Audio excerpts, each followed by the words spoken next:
Я Стас Баклан, я зараз їду до Володимира Зеленського, який ось уже 100 днів є президентом України. У мене до нього дуже багато питань. Чому ви не їздите на роботу на велосипеді? Як скоро нам чекати додому наших полонених моряків? Як скоро почнуться обіцяні посадки корупціонерів? Чи варто нам чекати на зниження тарифів? Що Богдан постійно шепоче вам на вухо? Що ваш друг Юзик буде робити в Верховній Раді? Чи не хочеться вам повернутися до кварталу? І основне питання, чим відрізняється життя президента в кіно від реального життя президента? Якщо ви хочете почути відповіді на ці, та не тільки ці, а на багато інших питань, поїхали зі мною.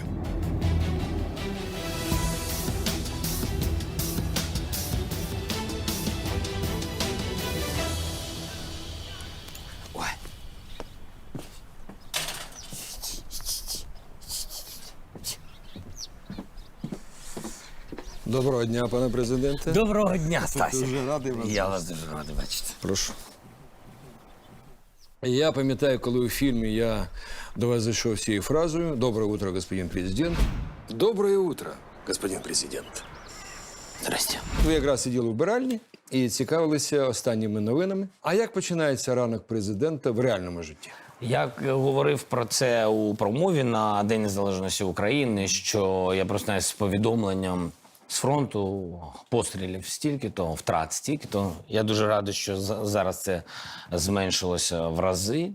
Я отримую ці смс-ки 3 рази на день. Коли там нулік, це дуже приємні моменти. Звичайно. Втрат 0, да. Потім цілую своїх дітей, свою жінку. Вони завжди сплять, коли я це роблю. Вони навіть про це не знають. Зараз будуть знати. Дивіться, ви читаєте новини, читаєте новини і цікавитесь, я так думаю, Фейсбуком. Да. Ну, там же про вас. Це правда. Там же про вас. Там От. таке відчуття, що там тільки про нас. А скажіть, будь ласка, як реагуєте, наприклад, на гнівні коментарі Погано. на свою адресу? Дуже погано. Тобто я ж така людина, як це? Я ж не робив, щодня я працюю, я дійсно хочу, щоб ми перемогли у всіх справах і на війні, і щоб все було добре в Україні. За що? Да. Але так... Я не знаю. Володимир Олександрович, є ж варіант викреслити себе з Фейсбука і не звертати увагу на все це. Не можу. А скажіть, будь ласка, от я пам'ятаю цю історію, коли хтось написав у Фейсбуці, що Зеленському пора показати яйця. Я не знаю, як це маю на увазі. Так, яйця показати. З вашої сторінки відповіли, що скинув в лічку. Це ви особисто робите, чи все ж таки є люди, які займаються вашим Фейсбуком? Ні, я сам особисто все роблю. Мене дуже цікавить таке питання, тому що я особисто знайомий не тільки з вами, а з вашою дружиною. От розкажіть мені, будь ласка, от вона стала першою леді. Взагалі, на вашу думку, як вона почувається в такому статусі чи в такій ролі? Ну, я думаю, що це питання більш до неї, ніж до мене. Це є такі виклики, коли я повинна виходити з своєї зони комфорту, повинна розуміти, що спілкування, вихід в люди, як то кажуть, це необхідна складова статусу дружини президента.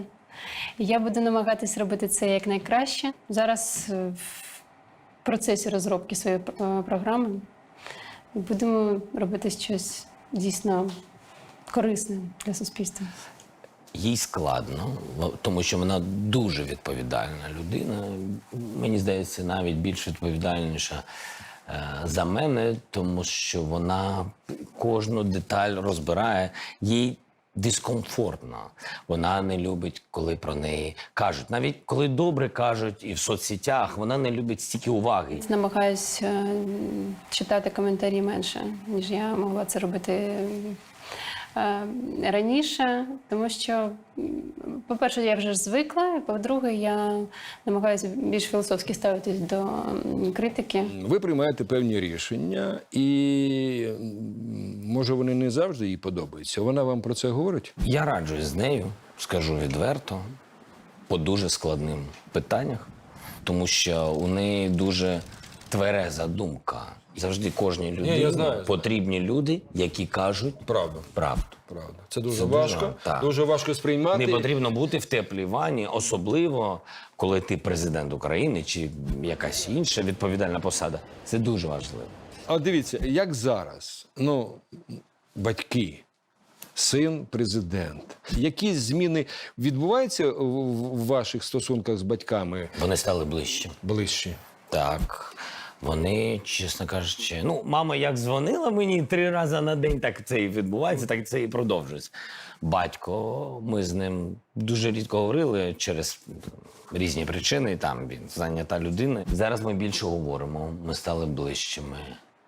Він мені каже речі, які я від нього не чув багато років. Він пишається мною. І коли ми після розмови на ту чи іншу тему, на серйозні теми по телефону, він мені радить багато всього. Але коли ми закінчимо, ми говоримо один одному, я тебе люблю.